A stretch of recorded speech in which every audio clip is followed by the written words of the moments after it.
Hello, greetings from Clean India Journal. We are back again with another episode which is touching upon one of the most burning topics, which is people. Retention, attrition is something which has been worrying most corporates, especially in the cleaning industry.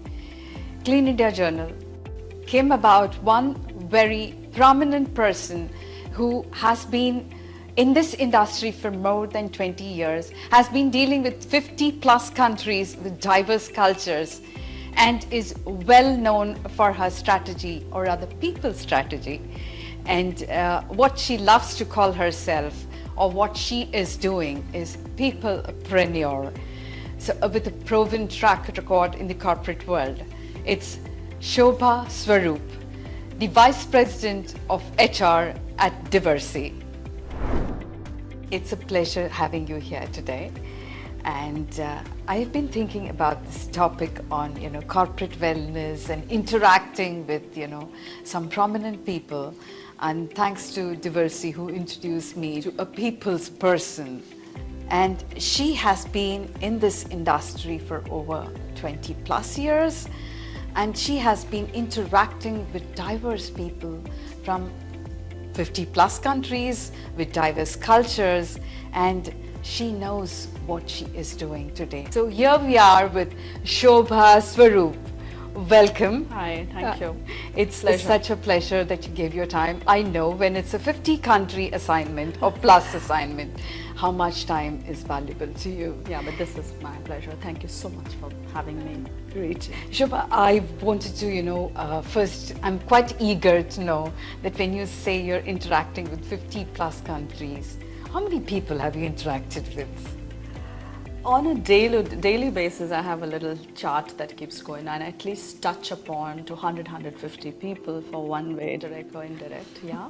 But this region is about 3,500 people. In a very hardcore techno-commercial B2B space. So one person, for me, I say, it's a multitude of, so one person is about 5 people. Wow. Because they are the scientists, they are the application guys, they also sell, they also develop, they also connect, so. Great. So it's been a long journey for you, 20 years in the corporate world. Now that you are in a people's world, or rather cleaning industry, of course, Diversey is supplying products, but then it's a people's industry when it comes to cleaning. I wanted to understand what is the message that we can give them, because each and every service provider that we are interacting with, they have something around, say, 5 workers to almost 1 lakh workers working with them. So when you position yourself there, what is it that you need to do? How do you interact with all those people? My message is very clear. I think as long as we can treat those individuals with respect, our mechanisms are automated to a large extent of tactical conversations that we need to do to run the business, 5, 15 or a lakh.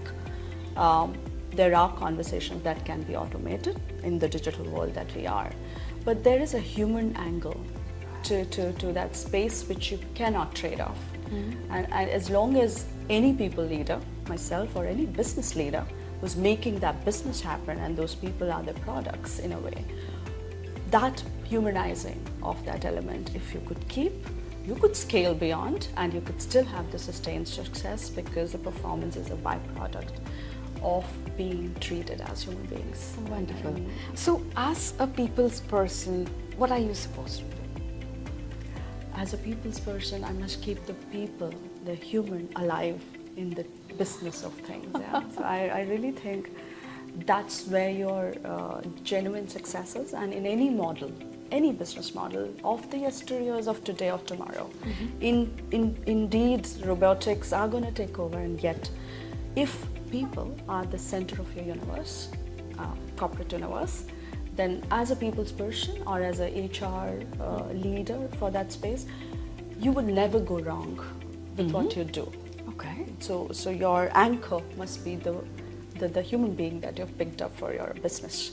Keep them at the center of it. Your vertices around it will get the right Right, I think you're referring to the human capital that we're talking Absolutely. about. Great, that's wonderful concept. But at the same time, when you are playing a role to make that capital effective, make that capital productive, what do you think? What could be those 4-5 activities that needs to be done to keep this, people alive?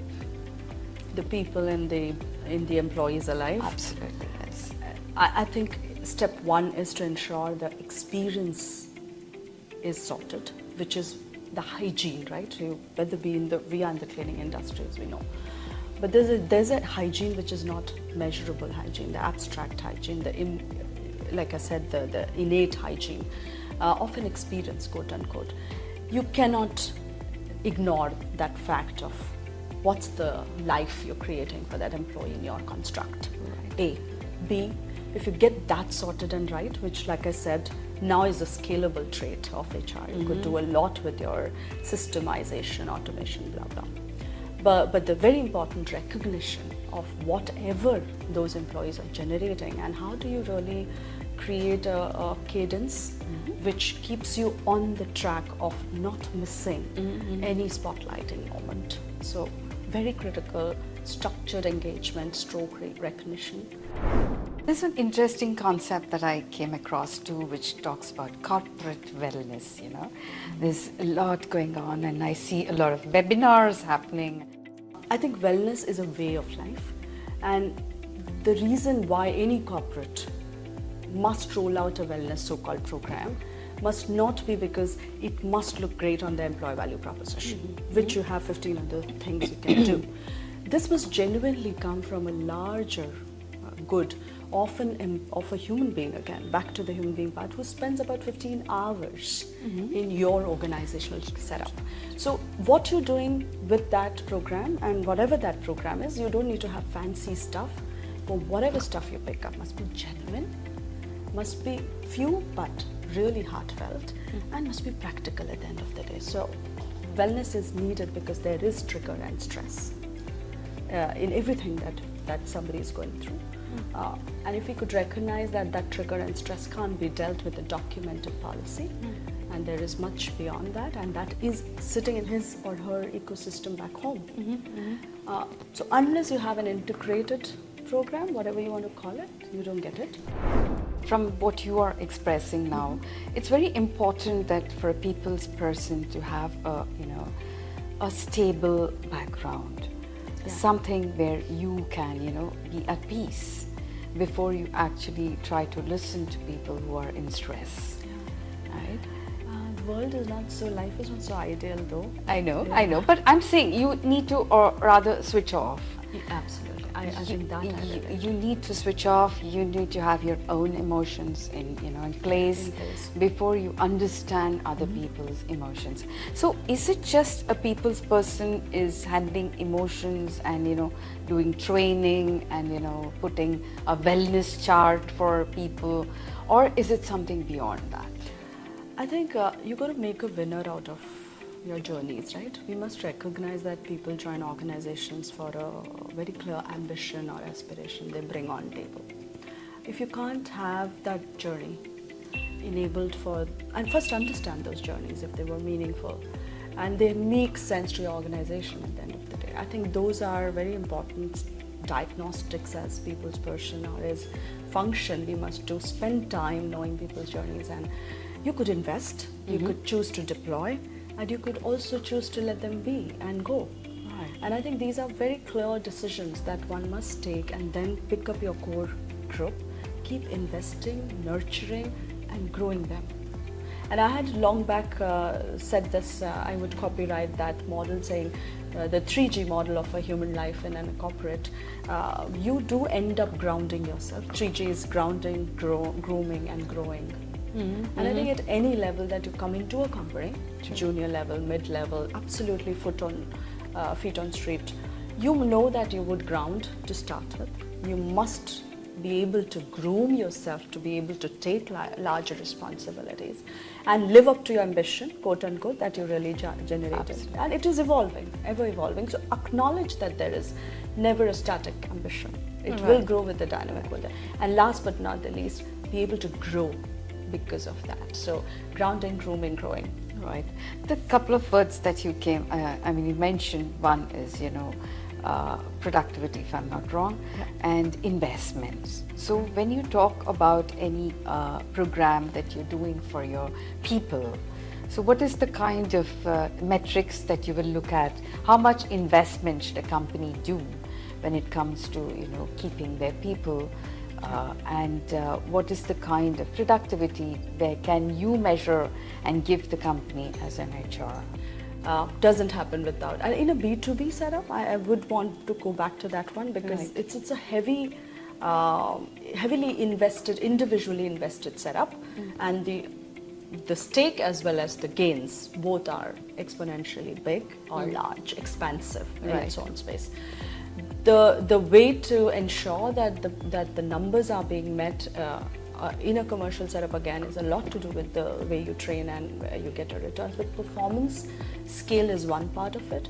The decision to invest further or not, and are they your the front runners for your next next level of the game plan or strategy, is to see, like I said, not ability alone, because ability will get the performance, and it's a pretty much, like I said, you could just keep doing the same formula of creating market, creating growth, and making business happen. At the end of the day, a large part of that success comes from the hunting and the farming that our people do on ground. But the genuine growth that the organization from a future perspective can get is from the talent and the invested talent, because these got to really make the future happen. And what do we need to check, and what do we check in Diversey, for example? Ability is given, we say, but an important pillar of the three vertices we focus on. The other two are very important, which is agility and ambition. And we really ask for us, even a frontline sales associate hiring process is 3 to 4 layered. And people say Google doesn't take that long to decide, but we do, because we believe, like I said in the beginning, one guy is a multitude of a guy for us, one person is multitude. So we do want to ensure we get the right raw material, but then we go overarching investing on them. If they show the agility and they have the ambition. I have seen people saying, I want to be this, and can I become that in 3 years and 4 years? Can I replace my manager? Yes, of course, but are you ready to work, therefore, in a very agile fashion, taking untreaded territories? You've not done that, unlearn, become uncomfortable, and take those plunges. 50 countries when they are. So I say Indians can work in multiple other countries. Are you ready to take that plunge and actually unlearn? Because culturally it could be very different. Sure. So agility is very, very key to everything else. And we do say you're geniuses, great experts, but you cannot move from here to anywhere else because you're not agile. I understand what you're saying. Let's talk a bit on the cleaning industry, where you're seeing a lot of unskilled, workers down the line, and there's always been an attrition issue. So, will this kind of an HR setup, or this kind of nurturing skills, showing them a growth path, having a wellness program that you call, will help in the industry to retain in their own company the skill that they're nurturing? The need in all capital is respect. What is that workforce needing in the Maslow's hierarchy? The basic needs, which is of course $1 more or there, here or there, can definitely be a push or a pull factor. But a larger reason why somebody sticks with you, and that stickiness for that scaled service organization, is respect.